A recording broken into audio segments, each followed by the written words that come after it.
আগামী 24 ঘন্টায় 100 অ্যাকশন।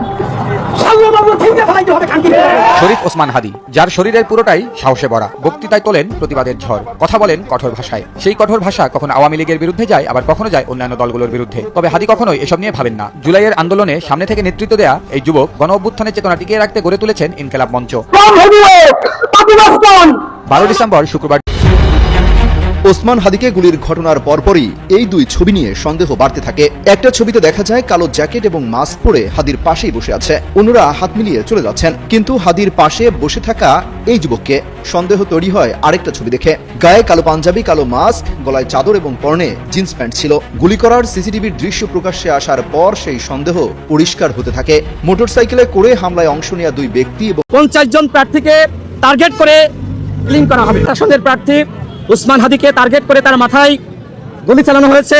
তিনি গুলিবিদ্ধ হয়েছেন, এই মুহূর্তে ঢাকা মেডিকেলে ভর্তি আছেন এবং আমি শুনেছি তিনি কোমায় আছেন, অর্থাৎ তার অবস্থা ভালো নয়। আমরা আল্লাহর কাছে দোয়া করি ওসমান হাদী যাতে সুস্থ হয়ে আমাদের। একদিন পর আপনাদের সাথে কথা হচ্ছে, কিন্তু সেই কথাটা হচ্ছে আব্দুল হাদীকে নিয়ে। আর বেঁচে নেই আব্দুল হাদী। প্রিয় দর্শক শ্রোতা মণ্ডলী, ভিডিওটা দেখার জন্য ক্লিক করেছেন এই গভীর রাতে। অবশ্যই আজকে রাতের সর্বশেষ পরিস্থিতি কি হচ্ছে আব্দুল হাদীর, তিনি কি বেঁচে আছেন না নাই, ইতিমধ্যে আপনারা সোশ্যাল মিডিয়াতে অনেক ধরনের নিউজ পাচ্ছেন। তবে আপনাদের সেই মূল ভিডিওটুকু দেখাতে চাই এবং মূল আসল জিনিসটা দেখাতে চাই।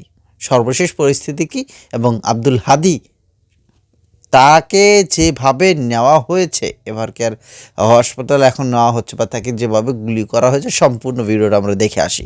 50 জন প্রার্থীকে টার্গেট করে ক্লিন করা হবে। শাসনের প্রার্থী ওসমান হাদীকে টার্গেট করে তার মাথায় গুলি চালানো হয়েছে। তিনি গুলিবিদ্ধ হয়েছেন, এই মুহূর্তে ঢাকা মেডিকেলে ভর্তি আছেন এবং আমি শুনেছি তিনি কোমায় আছেন, অর্থাৎ তার অবস্থা ভালো নয়। আমরা আল্লাহর কাছে দোয়া করি ওসমান হাদী যাতে সুস্থ হয়ে আমাদের মাঝে ফিরে আসেন। আমরা দেখেছি আওয়ামী ফ্যাসিবাদের বিরুদ্ধে তিনি কিভাবে বলিষ্ঠ ভূমিকা রেখেছেন। আমার কাছে মনে হয় এই কারণেই তাকে টার্গেট করে এই ধরনের ঘটনা ঘটানো হয়েছে। আপনারা জানেন এই ঝিনাইদহ জেলাতে দাঁড়িয়েই আমি বলেছিলাম, আপনারা সাংবাদিক ভাইরা জানেন যে আওয়ামী লীগের এবং ভারতের একটি চক্রান্ত রয়েছে নির্বাচন বানচাল করার। আর এই লক্ষ্যে 50 জন প্রার্থীকে টার্গেট করে ক্লিন করা হবে। এ ধরনের ঘটনা ঘটা শুরু হয়ে গেছে না? তার মানে যদি আপনারা ফ্যাসিবাদ মুক্ত নির্বাচন না করতে পারেন, ওই ফ্যাসিবাদের দর্শকদেরকে নির্বাচনের সুযোগ দেন, এই ধরনের অসংখ্য ঘটনা ঘটবে। নির্বাচনকে কেন্দ্র করে এবং নির্বাচনে অংশগ্রহণ করার সুযোগ পেয়ে তারা কিন্তু মূলত নির্বাচন করবে না, বরং নির্বাচনকে বানচাল করবে। আজকে ওসমান হাদীকে যেভাবে গুলি করা হয়েছে, আমি এখানে দাঁড়িয়ে কথা বলছি, আমাকেও তো টার্গেট করে গুলি করা হতে পারে না? সুতরাং আমরা যারা নির্বাচন করতে চাই তারা কোনোভাবেই নিরাপদ নয়। অন্তর্বর্তীকালীন সরকারের উদ্দেশ্যে বলতে চাই, আপনারা কি করলেন? এই 16 মাসে কেন নির্বাচনের পরিবেশ তৈরি করতে পারলেন না? আজকে আমার ভাই রক্তাক্ত বাঁচবে কি মরবে আমরা কেউ জানি না। আগামীকাল তো আমিও মারা যেতে পারি, আগামীকাল তো আমিও গুলিবদ্ধ হতে পারি। সুতরাং আমি স্বরাষ্ট্র উপদেষ্টাকে বলবো, এর আগে নুরুল হক নূর সহ আমাদের উপরে হামলা করা হয়েছিল, আপনি বিচার করতে পেরেছেন? বিভিন্ন সময় আমরা আক্রান্ত হয়েছি। চট্টগ্রামের একজন প্রার্থী, তার গণসংযোগেও গুলি করে একজনকে হত্যা করা হয়েছে। বিভিন্ন জায়গায় দুর্বৃত্তরা গণসংযোগে হামলা চালাচ্ছে। আজকেও ঢাকাতে একজন জনপ্রিয় ব্যক্তি, তাকে টার্গেট করে গুলি করা হয়েছে।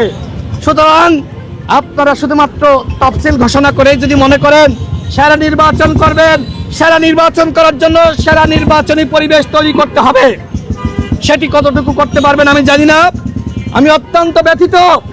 আমার ভাই, যার সাথে আমরা একসাথে মিছিল করেছি, একসাথে লড়াই করেছি, একসাথে আন্দোলন করেছি, সংগ্রাম করেছি, সেই ভাই আজকে গুলিবিদ্ধ হয়ে হাসপাতালে, আমরা কি করে ভালো থাকি?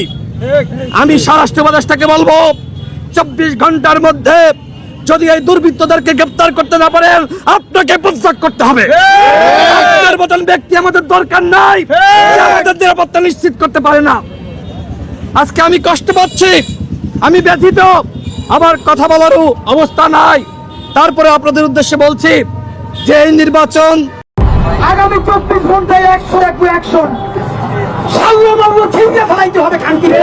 শরীফ ওসমান হাদি, যার শরীরের পুরোটাই সাহসে ভরা, বক্তৃতায় তোলেন প্রতিবাদের ঝড়, কথা বলেন কঠোর ভাষায়। সেই কঠোর ভাষা কখনো আওয়ামী লীগের বিরুদ্ধে যায়, আবার কখনো যায় অন্যান্য দলগুলোর বিরুদ্ধে। তবে হাদি কখনোই এসব নিয়ে ভাবেন না। জুলাইয়ের আন্দোলনে সামনে থেকে নেতৃত্ব দেয়া এই যুবক গণ অভ্যুত্থানের চেতনা টিকিয়ে রাখতে গড়ে তুলেছেন ইনকিলাব মঞ্চ। 12 ডিসেম্বর শুক্রবার দুপুরে আসন্ন নির্বাচনে ঢাকা 8 আসনের স্বতন্ত্র প্রার্থী ওসমান হাদি নির্বাচনী প্রচারণা চালানোর সময় বিজয়নগর বক্স কালভার্ট এলাকায় গুলিবিদ্ধ হন। গুলিবিদ্ধ ওসমান হাদিকে উদ্ধার করে 2:35 মিনিটে ডামেক হাসপাতালে নেওয়া হয়। ডামেক হাসপাতালের জরুরি বিভাগের চিকিৎসকের বরাতে ওসমান হাদি কোমায় আছেন বলে জানা যায়। এদিকে ওসমান হাদি গুলিবিদ্ধ হওয়ার খবর মুহূর্তেই ছড়িয়ে পড়লে ডামেক হাসপাতালের সামনে জড়ো হন জুলাই অভ্যুত্থানের আন্দোলনকারীরা। হামলাকারীদের দ্রুত আইনের আওতায় আনার নির্দেশ দিয়েছেন প্রধান উপদেষ্টা। আর গ্রেফতার ও শাস্তির দাবি জানিয়েছে বিএনপি, জামাত সহ জুলাই আন্দোলনের সহযোদ্ধারা। কারা হাদির ওপর হামলা করেছে সেটা এখনো জানা যায়নি। তবে এর আগে গত 14 নভেম্বর হত্যার হুমকি দেওয়া হয়েছিল হাদিকে। ফেসবুক স্ট্যাটাসে ওসমান হাদি লিখেছিলেন, আওয়ামী লীগের খুনিরা 30টা বিদেশি নাম্বার থেকে কল ও টেক্সট করে আমাকে হত্যার হুমকি দিয়েছে। সেসব ফোন কল ও মেসেজে হাদিকে হত্যা, তার বাড়িতে আগুন, তার মা, বোন ও স্ত্রীকে ধর্ষণের হুমকিও দেওয়া হয়েছিল। ওসমান হাদি একাধারে একজন সংগঠক, অ্যাক্টিভিস্ট, শিক্ষক ও লেখক। জনপ্রিয় ও বহুল পরিচিত কোচিং প্ল্যাটফর্ম সাইফুরসে দীর্ঘদিন থেকে শিক্ষকতা করছেন তিনি। ওসমান হাদির জন্ম ঝালকাঠির নলছটি উপজেলার এক সম্ভ্রান্ত মুসলিম পরিবারে। হাদির বাবা ছিলেন নিজ এলাকার খুবই সম্মানিত মানুষদের একজন। তিনি মাদ্রাসায় শিক্ষকতা করতেন, আবার মসজিদে ইমাম হিসেবেও দায়িত্ব পালন করতেন। ন্যায়কে ন্যায় বলা আর অন্যায়কে অন্যায় বলার সাহস হাদি পেয়েছেন তার বাবার কাছ থেকে। পরিবারের 3 ভাই বোনের মধ্যে হাদি সবার ছোট। শিক্ষা জীবনের শুরুতে তিনি লেখাপড়া করেছেন ঝালকাঠির বিখ্যাত নাসিরাবাদ কামিল মাদ্রাসা থেকে। বরিশাল বিভাগ তো বটেই, এটি সারা বাংলাদেশের মধ্যে সবচেয়ে সুনামধন্য মাদ্রাসাগুলোর একটি। লেখাপড়ার পাশাপাশি ছোটবেলা থেকেই হাদি লেখালেখি সহ অন্যান্য কাজে বেশ সক্রিয় ছিলেন। ক্লাস 7-8-এ থাকাকালীন তিনি জাতীয় পর্যায়ের বিভিন্ন প্রতিযোগিতায় অংশ নিয়ে একাধিকবার পুরস্কারও পেয়েছিলেন। এইচএসসি শেষ করার পর তিনি ঢাকা বিশ্ববিদ্যালয়ে পড়ার সুযোগ পান। করতে, মাফিয়াতন্ত্র করতে, নয়া মাস্তানি করতে এখানে অনেক মজা।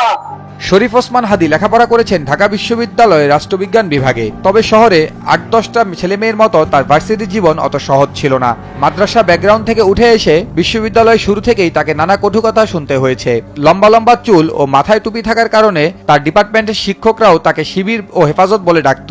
এগুলো তাকে ভীষণ পীড়া দিত, কারণ হাদি কখনো কোনো ছাত্র রাজনীতির সঙ্গে জড়িত ছিলেন না। এছাড়া বিশ্ববিদ্যালয় শিক্ষকদের ইসলামী ভাবাদর্শের বিরুদ্ধে বলা কথাগুলো তার কাছে ভালো লাগতো না, কিন্তু নিজের বিশ্বাস আর মতাদর্শ থেকে তিনি সরে আসেননি। জুলাইয়ের সাথে যদি গাদ্দারি করেন, আমার বাপেও আমার বাপ না, ঠিক আমার মা আমার মা না, আমার সন্তান আমার সন্তান না। বিশ্ববিদ্যালয় একাডেমিক পড়াশোনার পাশাপাশি অন্যান্য কাজেও নিজেকে যুক্ত করেছিলেন ওসমান হাদি। জোরে কথা বলতে পারা ও নেতৃত্ব দেওয়ার দক্ষতার কারণে বাম ডান সব ঘরানা সহপাঠীদের কাছে পরিচিত হয়েছিল হাদি। তবে আওয়ামী লীগ আমলে ঢাকা বিশ্ববিদ্যালয়ে ছাত্রলীগ বেশ দাপুটে ছিল। অন্যদের মতো হাদিকেও ছাত্রলীগের হুমকি ধামকি সহ্য করতে হয়েছে। তারপরও নিজের জায়গা থেকে অন্যায়ের বিরুদ্ধে সোচ্চার থাকতেন। 2024-এর জুলাই আগস্টের আন্দোলন হাদি সেই প্রতিবাদী রূপকে আরো জাগিয়ে তুলেছিল। নিজের অন্তঃসত্ত্বা স্ত্রীকে রেখেই আন্দোলনের দিনগুলোতে তিনি সোচ্চার ছিলেন অন্যায়ের বিরুদ্ধে।